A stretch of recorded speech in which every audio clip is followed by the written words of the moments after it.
और इसलिए मैं कहता था मित्रों, इस देश में एक विदेशों के पैसों से पला हुआ एक 5 स्टार एक्टिविस्टों का वर्ग है जिसकी हर गतिविधि को चौंक करके देख लीजिए। उनका काम यही होता है, कोई भी घटना घटे तो आतंकवादियों को बौद्धिक प्रोटेक्शन के लिए वो मैदान में उतर आते हैं, नई नई मनगढ़ंत स्टोरियां घड़ाते हैं, नए नए तर्क देते हैं और आतंकवाद के खिलाफ अगर किसी ने आवाज उठाई, वो जैसे देश का दुश्मन है, कॉम्बिनर है, हिटलर है, न जाने कौन कौन से डिक्शनरी के शब्द हैं उसको निकाल के आते हैं। मित्रों, वो डरते हैं जो अपनी छवि के लिए मरते हैं। मैं तो वो इंसान हूं जो हिंदुस्तान की छवि के लिए मरता हूं, मुझे मेरी छवि की परवाह नहीं।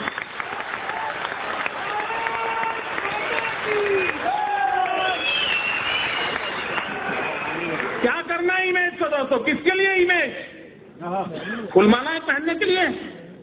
मैं पत्थर खाने के लिए तैयार हूं अगर मैं मेरे देश के किसी नागरिक की रक्षा कर सकता हूं। नहीं है। और मित्रों, कैसी हरकतें हो रही हैं? आतंकवाद ऐसे नहीं बढ़ रहा है। आतंकवादियों के हौसले उतने बुलंद नहीं हैं जितने रास्ते तैयार कर देते हैं जो आतंकवादियों को चलने काम आ रहे हैं। मुझे बताइए, गुजरात के अंदर एक इशरत जहान नाम की लड़की को, आतंकवादी लड़की को, हमारी पुलिस के साथ एनकाउंटर हो गया। अब उसको मार गिराया। आपको मालूम होगा, वो दिन याद कीजिए, सारे दुनिया के 5 स्टार एक्टिविस्ट मोदी पर टूट पड़े थे साहब कि एक नौजवान लड़की को मार दिया, निर्दोष लड़की को मार दिया, गोली से भून दिया। ये खुद आतंकवादी है, यहां तक चले गए। इतना ही नहीं मित्रों, इस प्रदेश के अंदर 5 स्टार एक्टिविस्ट, कुछ मीडिया के मित्रों ने उसे एक बहुत बड़ी शहीद के रूप में उसकी जनाजा निकाला था। चद्दर चढ़ाने चले गए थे, चद्दर चढ़ाने चले गए थे और एक पार्टी के नेता 1 लाख रुपया देकर के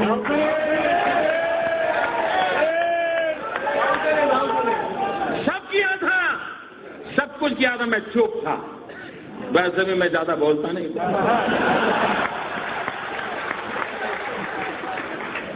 मैं सही जगह पर, सही भाषा में, सही समय पर बात करने का आदमी। सुबह शाम चीख कर अखबार की जगह खराब करने की मुझे आदत है।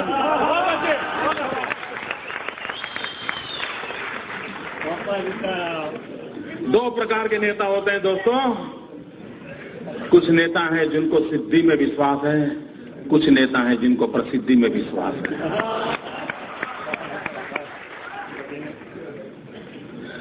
और जब 3 दिन के बाद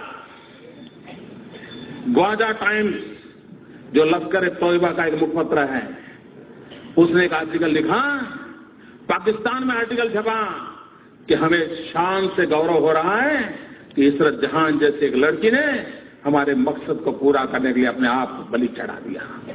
जब पाकिस्तान में, तब जाकर के चुप हो गए।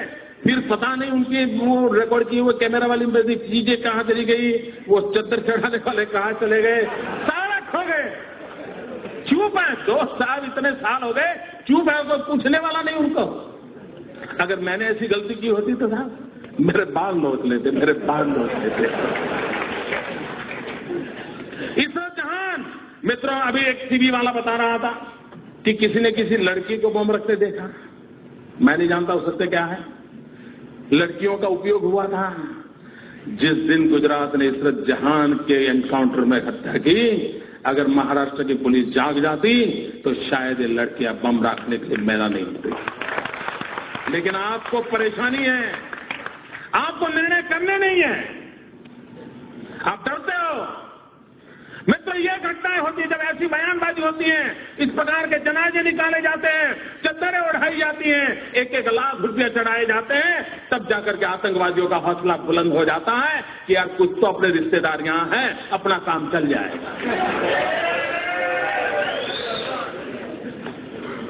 मित्रों, मैं हैरान हूं, कांग्रेस पार्टी क्या कर रही है। कोयम्बटूर के अंदर 98 में एक बम धमाका हुआ, चुनाव सभा में बम धमाका हुआ। अडवाणी जी उस सभा को संबोधित करने के लिए पहुंचने वाले थे।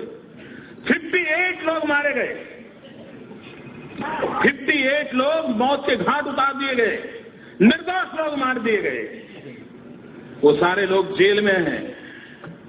लेकिन आपको जान करके हैरानी होगी मित्रों, केरल विधानसभा में वहां की सभी पार्टियों ने मिलकर के, वहां 2 पार्टियां प्रमुख हैं, कांग्रेस एंड कम्युनिस्ट, और बाकी उनके गठबंधन के साथी है, सबने सर्वसम्मति से एक प्रस्ताव पास किया कि 98 के केस में जो मुख्य गुनहगार मदनी करके जो जेल में है उसे जेल में से रिहा कर दिया जाए।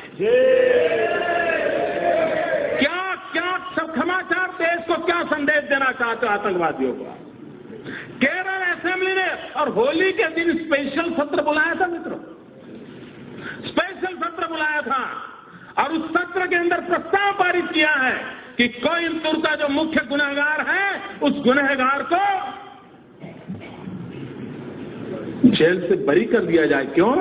क्योंकि वो चुनाव में उसको कैंडिडेट बनाना चाहते थे। क्यों देश को गुमराह कर रहे हो?